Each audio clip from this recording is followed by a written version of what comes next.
Inkuru nziza ya Yezu Kristo nk'uko twayandikiwe na Luka Mweranda.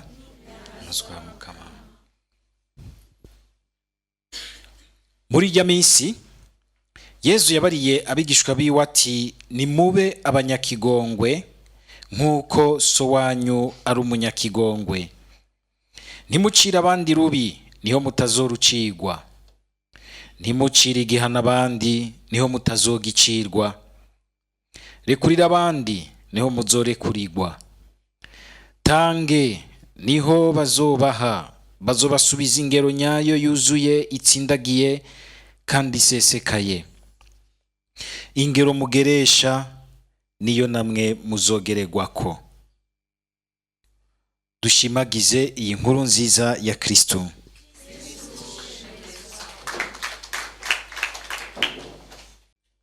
Muri iki gihe cy'ikarema turazi neza yuko ari igihe cyo gusubira gukabura igisabisho cyiza, kurondera gukura mu gisabisho mu Mana, kuko arico gikomeza ubucuti bwiza hagati yacu n'Imana, gikongera kandi imbere yari cyiza kikanabukomeza hagati yacu n'abandi.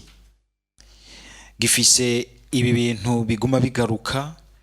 Mwarumvise yuko muri iyi minsi amajambo y'Imana tugarukana gose kuko uraba ingene igisabisho kimeze mu buzima bwacu. Uyu munsi hari ibintu bibiri bikomeye, kimwe muri cyo cyagarutse, iki twumvise mu nkuru nziza umenga ni nimero itegerezwa kuturanga kugira ngo igisabisho cyacu giheze kigira icyo kivuze koko imbere y'Imana. Kuba abantu b'umutima mwiza, abantu b'ikigongwe, kuba abantu b'ikigongwe. Ico kintu umenga ni kintu umenga kiguma kigaruka muri Yezu. Mube beranda, mube abanyakigongwe, rekurira abandi, reka guciranira imanza, gira umutima mwiza, niyo ntango y'igisabisho kiroranye imbere y'Imana. Ko igisabisho ubwa mbere si ibyo tuvuga, n'umutima duserukana imbere y'Imana, ni n'umutima dukura ku Mana. Ko tuyisanga kenshi turi abanyakigongwe nk'uko Imana ari umunyakigongwe, bidusaba yuko n'ubundi tubisaba umukama, mugabo tukaza turabigira umwimenyerezo. Kugira imbabazi ku bandi, kugira imbabazi ku bandi si kibabagwe gusa, nukumenya kandi no gushobora kwitwararika abandi, kumenya kuba umuntu ahimbagwa nuko abari hafi yiwe bashize hamwe, batekaniwe, bumva ko bahimbawe nuko wenyene ari hagati yabo. Kuko ntivyo bavyiza yuko umuntu yogumaho yumva ko mugenzi we adatekaniwe kandi kumbure kubwiwe wenyene. Kwa abanyakigongwe si ukuvuga yuko gusa ari ikintu cy'ikibabaga umuntu agira, ariko ni no kurondera kwitwararika yuko uwundi hafi yanje atunganirwa, nkagerageza kwishira mu kibanza cy'ibimuremereye, cy'ibimubabaje, canke mbere n'ikibimunezereye tukabisangira. Ariko na cane cane tugaruke ku gisomwa ca mbere, aho umukama asubiye kutwereka urundi ruhande rw'igisabisho rukomeye cyane. Mu minsi heze umukama yageragaruka ku gisabisho, atugije dusenga Dawe wa twese, aratwigisha ingene twoza ko gusenga. Uyu munsi akatwereka yuko kandi igisabisho cyacu mu bindi bitegerezwa kukiranga, ni igisabisho gitegerezwa kuva muri jewe kikaja muri twebwe.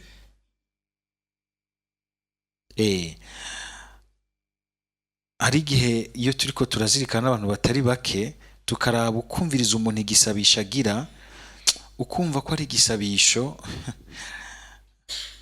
mu gifaransa, kamenda bivuga mu gifaransa, kiri egoiste, camari je, moi, ni gake kija muri nu. Igisabisho cyo muri satuntu twanje, iby'iwanje, ninajabuka gatonya ngira biwanje babande nyene biwanje. Uyu munsi umukama akatwereka yuko kwegera Imana bidutumirira kwitegurira kugira umutima nk'uw'Imana. Umutima utagarukira gusa aho isonga ry'izuru ryawe rigarukira. Hari abavuga bati dufise irisongoye cyane rishika kure, aho rigarukira hose ho bari hato. Kugira umutima wumva abandi hakurya y'abawe n'ivy'iwawe. Ngira ngo mwumvise Daniyeli ngaha yariko arasenga iyo yatwawe kw'imbohe hariya i Babylon. N'umuntu wo ku kirimba asa nk'ukumenga amerewe neza, ariko umutima wiwe ntuvirira igihugu ciwe, ntuvirira abantu biwe, abantu bo mu gihugu ciwe, akagura umutima mbere akanakorera n'abo bapagani akabagirira ivyiza. Ariko arasenga, mwumvise ingene asenga ubu aserukanye igihugu ciwe imbere y'Imana, akabona ingene casanzajwe n'amabi menshi yagiye arakizamwo, kandi na cane cane kigasanzwazwa nuko abaco batamenye kumviriza ubuhanuzi bw'Imana, batamenye kugamburuka y'amabwirizwa y'isezerano y'Imana. Ubwa mbere rero kwama twibuka yuko igisabisho kujya twumva Eklezia bidutumirira, uramwumva mu gisabisho c'Eklezia ingene yagura umutima igasabira ibihugu n'intara. Muramaze kumva nko muri ca gisabisho cyo kuwa gatanu mweranda, sinzi ko muramugikurikira neza, hari ababisonzesheje cyane baba basinziriye. Igisabisho basabira imigwi yose hafi y'ubuzima bw'abantu. Bivuga ingene dutegerezwa mu mutima wacu ye tuje nimba tugomba kuba inshuti z'Imana za Yezu, za se umukama wacu Yezu Kristo, no kwitegurira kugira umutima nk'uw'Imana urengera kugarukira gusa kuri wewe, ku bantu bawe, bamwe mu vyumva kumwe, bamwe bo mu bwoko bwawe, bamwe bo mu ntara yawe, bamwe bo mu mugambwe wanyu, ukarengera ngaho ugatangura kwimenyereza kugira umutima nk'uw'Imana, un cœur catholique. Bemugira igisabisho c'abakatolika. Catholique no kuvuga universel, umuntu afise umutima wagutse aho icitwa umuntu wese gishobora kuronka ikibanza. Bwa bundi rero gusenga, so gusenga turondera ibicanke biriya, hejuru ya vyose no kurondera kugira umutima nk'uw'Imana. Ari naho Yezu acabandanya agira ati, mbere duga murondere gusa na so wanyu wo mwijuru, muba abanyakigongwe nkawe, kujya muzi ko mbere mwagiriwe ubuntu bwinshi, mwagiriwe imbabazi, menya kuzerekeza ku bandi. Yezu navuze yuko tutohana ibintu bibi, tutoreka kwihaniza ibintu bibi, ariko icyo agomba kuvuga nogira ni vya bihano vy'umutima mubi bigomba guheza y'uwundi, bigomba gusa gukomesha uwundi, atakintu na kimwe c'ineza wiyumvirira uwundi, kuko hari ibihano vyiza. Ego cyane, mbere utabitanze uba nk'uko umenga ntukunda umuntu. Ntukunda umuntu, kuko iyo umukunda hariho ibihano. Nogira nti igihano ku Mana kiri pedagogique, ni igihano c'uguhanura, c'ukugorora, c'ugutabara umuntu ngo ntagirire apfire mu kabahereyo. Hari abantu bahora bata nko mu gasho, ukaza ukandirira uti nahakaba, bamushiye mu gasho. Dushimira Imana, dushimira Imana. Ego, kuko ubona uti uyu muntu nta handi hantu yarasigaje hoshobora kumukosora, agashobora kumva. Mbe mwari muzi yajya ko mu gasho hari abantu benshi bariyo basubiranye umwidegemvyo, mwe mwidegemvya ngaha muri mu bintu bibaboshe, hariya bitakibaboshe. Mwari mubizi? Ego cyane. Urashobora guhura n'umuntu apfunzwe ukibaza uti uyu nivyo arapfunzwe ku mubiri, mugabo ku mutima yuzuye umwidegemvyo, ari ibintu yakize. mugabo yabikize kubera iki? Kuko yabanje kujajya. Hari uwundi w'umugenzi ntakirino yitwa Claude, yakuriye hafi y'abasoda muri za ntambara za 93 gushika muri 2005. Yari yarapfuye muri we.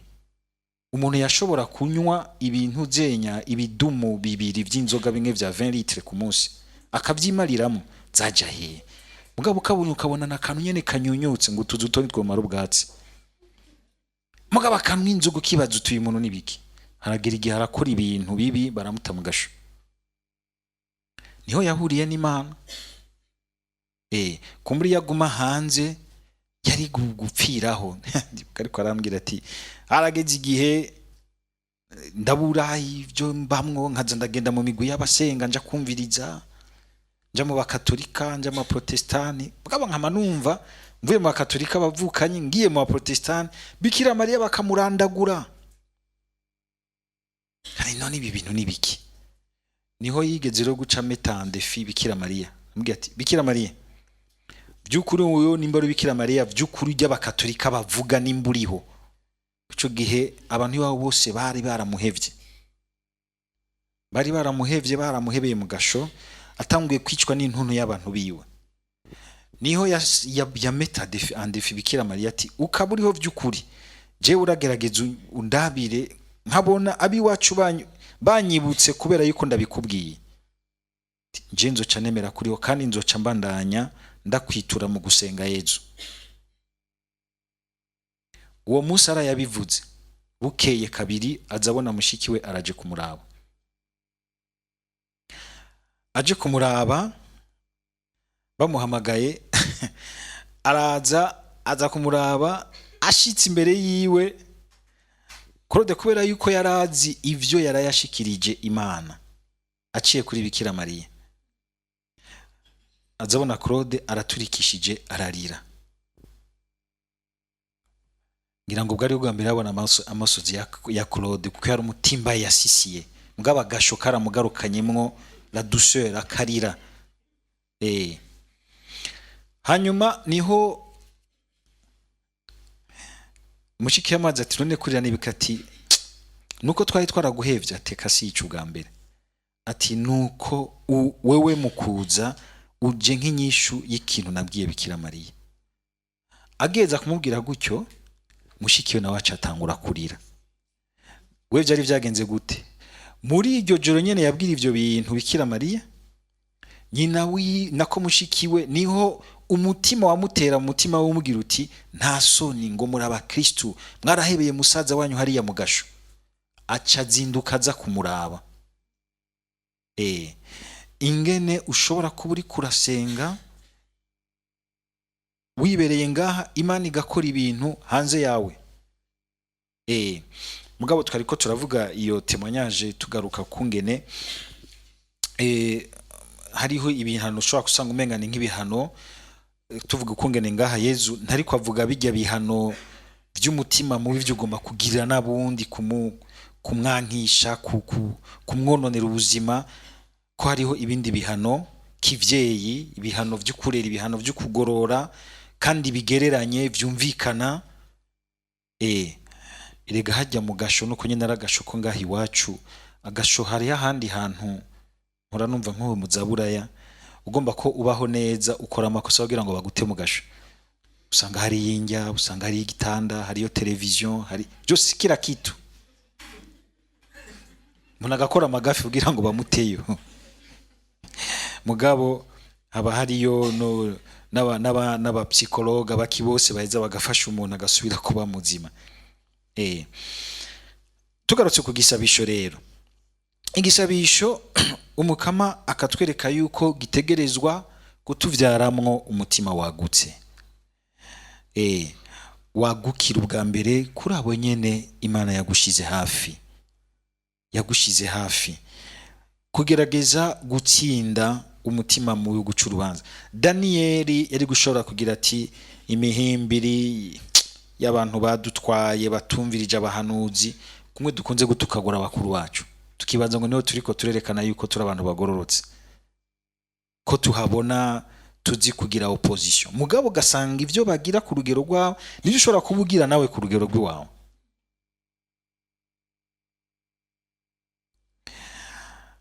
Iyo uhuye n'abantu bari mu migwi yabo, wewe hakuja gutukagura, kuja mu migwi hamwe n'abandi biwabo, agenda imbere y'Imana agahereza Imana.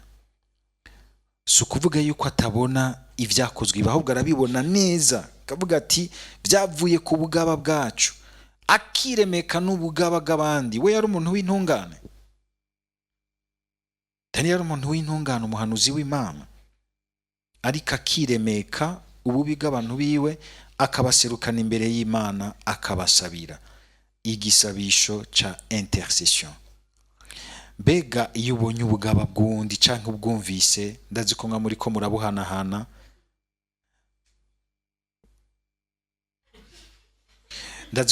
murabuhanahana,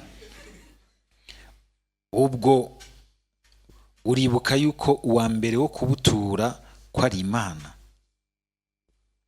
Niyo sa ishobora kumenya burya igituma umuntu ameze gutyo, hari igihe bidusiga. Hariho amaparametri umuntu adashobora kubona yose y'igituma umuntu ameze uko, yigengeje uko, yavuze uko, nawe nyene ubwiwe ugashobora gusanga muri we binamusiga. Nta bintu mushobora kubamwo mu nyuma wicaye ukiyumvira ukibaza uti mbega yari jewe canke yarinde. Ntabirabashikira bitarabashikira, marahiriwe muri aberanda, dushimira Imana, turaronka ishikanwa dutura hano gerana. Hamwe wibaza uti mbega nari hehe, yari jewe. Ari naho hari ahantu n'ivyo umuntu aheje kwibona mu kuri, ntahere mu kwiraba gusa mu kuri ko kwingena meze, canke aheje kubona uwundi mu kuri kw'amagara make yiwe, ahubwo agaseruka imbere y'Imana. Ntidusenga iciyumviro, dusenga Imana iriho ifise ubushobozi no kuri ivyo umuntu ataba gifise ku bushobozi kubwiwe. Nitwigere tuvyibagira, kuko hari abantu bogomba yuko umenga kuvuga Imana nk'uko umenga ni iciyumviro cubatswe n'abakatolika. Urabona ko bari mw'icabwenge nyinshi, biga byinshi, ni iciyumviro, une idée, une pensée. Non, c'est une relation.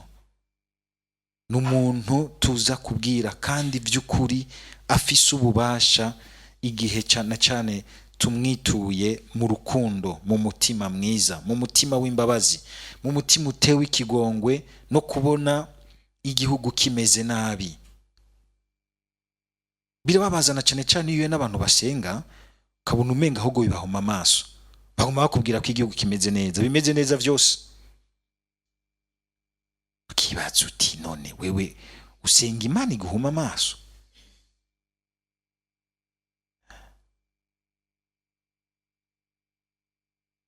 Canke naho ubuherereye nawe wenyene, kuko nawe wenyene twese ugashobora gusanga Imana usenga si Imana umengi kubwiza ukuri, atari ukuri ko kukubabaza kumwe tuvugana umutima mubi, kuko izabira bitubwira ni washaka kuvuga ukuri gushire muri envelope y'urukundo, ariko kuba ukuri ntirube kandi urukundo rwo guhenda abandi. Oya, igisabisho cacu kirategerezwa kutugira abantu babona neza ukuri, ariko tukamenya ingene tugutwara imbere ya bene wacu n'imbere y'Imana. Ivyo nivyo bitugora, kandi utangiye kwimenyereza kurondera ingene ubitwara imbere y'Imana, Imana iratebika gushiramwo n'ingene utegerezwa kubitwara imbere y'abavukanye. Daniyeli agaheza agasabira rero igihugu ciwe mu mice yose. Mwumvise ingene garuka ku bantu bose akabahereza Imana. Nakaryo keza kwibuka yuko ngaha mu nkuka y'imisa nakaryo tuba turonse kugira ngo duterure isi yose tuyitware muri rya shikanwa rya Yezu duhereza se wiwe, kandi tukabigirana umutima mwiza, tutagira tuti naba canke bariya baragapfa baragaherayo, hama tukagira tuti Imana niyi wanje. Oya, ni ya twebwe twese, kandi twebwe twese turabana bayo, no kwimenyereza kuvyakira kandi bikatubamwo, bigateba bigacika reflex. Bizoca bidutuma rero tumenya kubona neza bishobora kuba bigoye undi, ariko ukamenya ingene uvyihanganira ukabitwara imbere y'Imana, ukamenya kubiha umwanya wo kugira ngo utore inzira nziza y'urukundo yo gushobora kubigarukana mu nzira nziza. La patience yamitugora. Urukundo n'igisabisho vy'ukuri birimwo patience ikomeye cyane, ikomeye gose. Kugira ngo kandi naho ubusenga na wewe aho nyene aho Imana yaguteretse uba ikimenyetso c'urwo rukundo, ukamenya kurusangiza abandi atana amafavoritisme ushiramwo arenze, ukamenya uti umwe wese arafise ikibanza mu mutima, ntegerezwa kumuha ikibanza mu mutima, na cyane cyane uwo nyene Imana yagusangije ubuzima. Nturonderere kure, hera ngaho aho hafi yawe. Dusaba Mukama kugira ngo igisabisho cyacu kize kiraryohora, cyagukira kuri izo mfuruka rero z'ubuzima, ubuzima dusangiye n'igihugu, ubuzima dusangiye n'abaturongoye. Urazi ko twama turiko turabagira ko amakritike gusa, ubuzima bw'abana bari, ubuzima bw'ibinabiriya byose tubamwo. Igisabisho cyacu cyagukiraho, kiduha umutima wo kumenya ingene tuhahagarara nk'abana b'Imana, nk'abantu barondera gusa n'Imana. Amen.